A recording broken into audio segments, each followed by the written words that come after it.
Hi friends, నేను మీ doctor Swapna Chekkuri from Hyderabad women and fertility centre. Welcome to my channel. So ఈరోజు ఏంటంటే మనకు most important breathing technique during normal delivery అనేది తెలుసుకుందాం. అదేంటంటే Lamaze technique.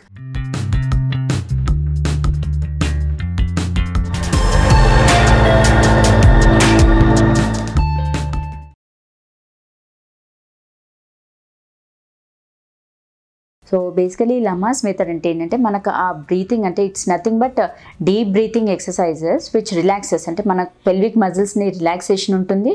At the same time మనకు ఆ పర్సెప్షన్ అంటే ఆ పెయిన్ నొప్పి అనే భావన తగ్గించే పద్ధతి అన్నట్టు. అంటే పెయిన్స్ వస్తూ ఉంటాయి, కాకపోతే ఏంటంటే మన మైండ్ దాని నుంచి డీవియేట్ చేయడానికి మనకి ఈ టెక్నిక్ హెల్ప్ అవుతుంది. అండ్ ఇంకోటి మోస్ట్ ఇంపార్టెంట్ గుర్తుపెట్టుకోవాల్సింది ఏంటంటే మనం ఓన్లీ డెలివరీ టైంలో ప్రాక్టీస్ చేస్తే ఇది కుదరదు. So right from beginning of pregnancy నుంచి మీరు ఈ బ్రీతింగ్ ఎక్సర్సైజెస్ అనేది ప్రాక్టీస్ చేస్తే అప్పుడు అది డెలివరీ టైంలో మీరు ఇంప్లిమెంట్ చేయగలుగుతారు. సో బేసికల్లీ ఏంటంటే మనకు ఫస్ట్ స్టేజ్ ఆఫ్ లేబర్ అంటే జస్ట్ యుట్రైన్ కాంట్రాక్షన్స్ లైట్గా నొప్పులు వస్తున్నప్పుడు అప్పుడు ఈ బ్రీతింగ్ ఎక్సర్సైజెస్ అనేది స్టార్ట్ చేసుకోవచ్చు.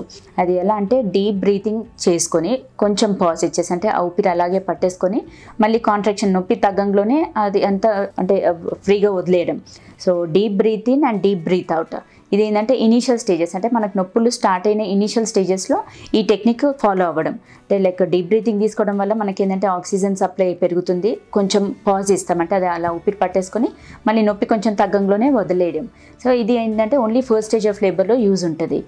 దాని తర్వాత రాను నొప్పులు ఎక్కువ అవుతున్నప్పుడు ఏంటంటే మనకు ఇంటెన్సిటీ అంటే యాజ్ కాంట్రాక్షన్స్ పెరుగుతున్న కొద్దీ నొప్పులు పెరుగుతున్న కొద్దీ మనకి ఇంటెన్సిటీ ఆఫ్ బ్రీతింగ్ కూడా పెరుగుతుంది.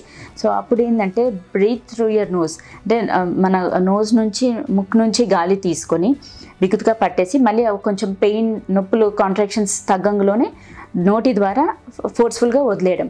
సో అలా ఫోర్స్ఫుల్గా వదిలేసేటప్పుడు అంటే ఎక్స్హేల్ చేసేటప్పుడు మనకి ఏంటంటే కాన్సన్ట్రేషన్ అంతా కూడా అంటే ఏదైతే మన ఒక్కొక్క బాడీ పార్ట్ పైన కాన్సన్ట్రేట్ చేస్తే ఏంటంటే అక్కడ ఉన్న స్ట్రెస్ అనేది కూడా ఇమీడియట్గా రిలీఫ్ అయిపోతుంది.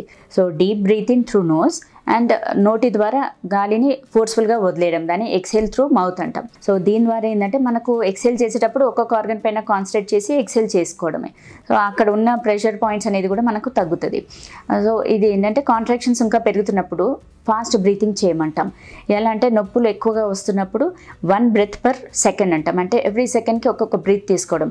సో అలా 4 breaths డీప్గా తీసుకొని మళ్ళీ 5th breath డీప్గా ఎక్స్హేల్ చేయడం. సో దాంతో ఏంటంటే ర్యాపిడ్గా ఇన్హేల్ చేసేసి ఒకటేసారి ఎక్స్హేల్ చేయడం. సో దాంతో ఏంటంటే మన బాడీలో ఉన్న ప్రెషర్స్ స్ట్రెస్ అన్నీ కూడా ఒకేసారి ఎక్స్హేల్ చేయడం వల్ల స్ట్రెస్ అంతా కూడా రిలీఫ్ అయిపోతుంది. సో ఇన్హేల్ అంటే like 4 to 5 episodes of inhalation అంటే గాలి తీసుకొని ఒకటేసారి ఫోర్స్ఫుల్గా వదిలేయడం. ఇది ఏంటంటే డ్యూరింగ్ యాక్టివ్ లేబర్ అంటే కాంట్రాక్షన్స్ మనకి పెయిన్స్ పెరుగుతున్న కొద్దీ ఈ మెథడ్ ఫాలో అవ్వండి అని చెప్తాము. యాజ్ అండ్ వెన్ అంటే ఫుల్ డైలటేషన్ అంటే సెకండ్ స్టేజ్ ఆఫ్ లేబర్ అంటాం. అంటే బేబీ మన గర్భసంచి ముఖద్వారం ఫుల్గా ఓపెన్ అప్ అయ్యి బేబీ హెడ్ బయటకు వచ్చేటప్పటికి కూడా మనకు అది తెలుస్తూ ఉంటుంది. అంటే ఇంకా ఎక్కువ కాంట్రాక్షన్స్ వస్తాయి. అప్పుడు ఏంటంటే అన్బేరబుల్ పెయిన్స్. చాలామంది ఆ టైంలో ఏంటంటే మాకు అసలు నార్మల్ డెలివరీ వద్దు, సిజేరియన్ చేసేయండి, ఇంకా నేను బతకలేను, నేను చనిపోతాను అలాంటి ఆ పెయిన్స్ తట్టుకోలేక చాలా అడుగుతూ ఉంటారు.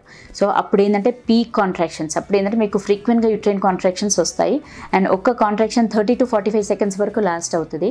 అండ్ అట్లీస్ట్ 10 minutesలో లైక్ ఈజీగా 2 to 3 కాంట్రాక్షన్స్ వచ్చేస్తూ ఉంటాయి. సో అలా కాంట్రాక్షన్స్ పీక్ లెవెల్లో ఉన్నప్పుడు ఏం చేయమంటామంటే డీప్ బ్రీత్ తీసేసుకొని అట్ ద సేమ్ టైం డీప్గా ఎక్స్హేల్ చేయడం. సో ఇప్పుడు ఏంటంటే వేరియస్ స్టేజెస్లో డిఫరెంట్ బ్రీతింగ్ టెక్నిక్స్ ఉంటాయి. ఫస్ట్ ఇనిషియల్గా స్టార్ట్ అయినప్పుడు ఏంటంటే డీప్గా ఇన్హేల్ చేయడం, కొంతసేపు పట్టుకోవడం, ఎక్స్హేల్ చేయడం. సెకండ్ స్టేజ్ కొంచెం కాంట్రాక్షన్స్ పెరుగుతున్నప్పుడు ఏంటంటే ఫాస్ట్గా బ్రీతింగ్ తీసుకోవడం అండ్ ఫాస్ట్గా ఎక్స్హేల్ చేయడం. సో అలా చేయడం వల్ల మనకున్న ప్రెషర్ స్ట్రెస్ అంతా కూడా రిలీఫ్ అయిపోతుంది. అండ్ ఒక్కటి ఏంటంటే ఈ బ్రీతింగ్ టెక్నిక్స్ అప్పుడు ఐదర్ కాన్సన్ట్రేషన్ అంతా కూడా ఒక ఫిక్స్డ్ పాయింట్ పైన పెట్టండి అంటాము. అదంతా డ్యూరింగ్ ఫస్ట్ స్టేజ్. సెకండ్ స్టేజ్లో వచ్చినప్పుడు ఏంటంటే మీ కాన్సన్ట్రేషన్ అంతా కూడా బేబీ పైన అంటే ఇప్పుడు నేను పుష్ చేయడం వల్ల నా బేబీ హెడ్ బయటకు వచ్చేస్తుంది అన్న ఆ బేబీ పైన కాన్సన్ట్రేషన్తోనే మీరు పుష్ చేసేది ఉంటుంది. సో ఇనిషియల్ స్టేజెస్లోనేమో ఏదైతే ఫిక్స్డ్ పాయింట్ కాన్సన్ట్రేట్ చేయండి అంటాం. అంటే ఐదర్ మీకు ఏదైనా ఫేవరెట్ ఫోటోగ్రాఫ్ కానీ, లేదు అంటే మీ పార్ట్నర్, లేదు అంటే మీకు ఏదైనా ఇష్టమైన బేబీ ఫోటో కానీ అలా ఫోటో పైన కాన్సన్ట్రేట్ చేసి ఇన్హేల్ ఎక్స్హేల్ అని చెప్తూ ఉంటాం. అట్ ద సేమ్ టైం మీ పుషింగ్ మూమెంట్స్ కూడా. అండ్ డ్యూరింగ్ సెకండ్ స్టేజ్ అంటే యాక్టివ్గా పెయిన్స్ వచ్చి గర్భసంచి ముఖద్వారం ఫుల్గా ఓపెన్ అప్ అయ్యి బేబీ హెడ్ కిందికి జారే టైంలో ఏంటంటే అప్పుడు పీక్ కాంట్రాక్షన్స్ వస్తాయి అండ్ పెయిన్ కూడా చాలా ఎక్కువగా ఉంటుంది. సో ఈ టెక్నిక్ ఏంటంటే బేసికలీ మనకు పెయిన్ పర్సెప్షన్ని తగ్గిస్తుంది. అంటే మన కాన్సన్ట్రేషన్ డీవియేట్ చేసుకోవడానికి ఈ బ్రీతింగ్ టెక్నిక్స్ హెల్ప్ ఉంటుంది. సో మనకు పీక్ కాంట్రాక్షన్స్ వచ్చినప్పుడు పెయిన్ కూడా మ్యాక్సిమం ఇంటెన్సిటీ ఉంటుంది. ఆ టైంలో మీ కాన్సన్ట్రేషన్ అంతా కూడా baby movements and baby descent, అంటే బేబీ హెడ్ కిందికి జారుతుంది అన్న కాన్సన్ట్రేషన్ బేబీ పైన పెట్టి మీరు ఏంటంటే పెయిన్ స్టార్ట్ అవ్వడంలోనే డీప్గా ఇన్హేల్ చేయమంటాం. అంటే మంచి పెద్దగా ఊపిరి తీసుకొని ఫుల్ ప్రెషర్తోని బేబీని పుష్ చేయడం, దాన్ని ఎక్స్హేల్. అంటే బేబీ మనకు గాలి బయటికి వదిలేసేటప్పుడు ఏంటంటే ఫుల్ ప్రెషర్తోని మా బేబీని కిందికి పుష్ చేయడం, అట్ ద సేమ్ టైం గాలి అనేది బయటికి ఫోర్స్ఫుల్గా వదిలేయడం.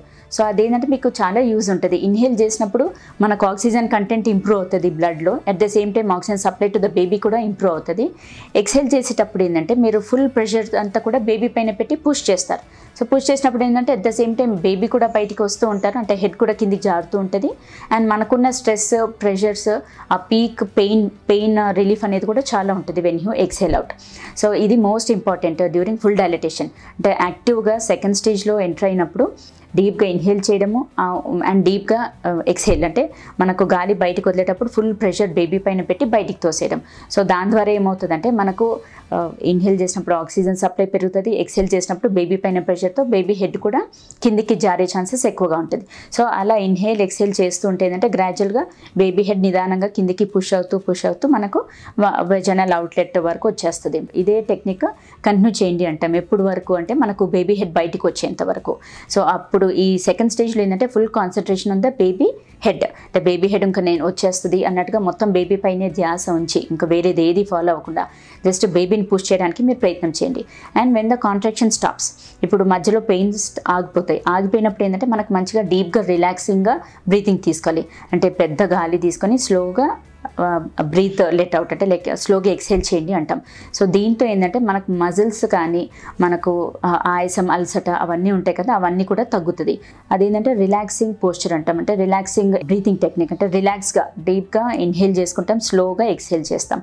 So breath in through nose and exhale through mouth, అంటే ముక్కు ద్వారా గాలి పీల్చుకోవడం, నోరు ద్వారా గాలి వదిలేయడం. ఇది రిలాక్సింగ్ బ్రీతింగ్ టెక్నిక్. ఇది ఎప్పుడు ఫాలో అవ్వండి అంటామంటే ఇన్ బిట్వీన్ ద కాంట్రాక్షన్స్, అంటే నొప్పులకి మధ్యలో బ్రేక్ టైం ఏదైతే ఉంటుందో, అంటే మనకు పెయిన్స్ లేని టైంలో ఇలా ఫాలో అవ్వండి అంటాం. మళ్ళీ పెయిన్ స్టార్ట్ అవ్వడంలోనే ద సేమ్ టెక్నిక్, గట్టిగా గాలి తీసుకోవడం, గట్టిగా పుష్ చేయడం.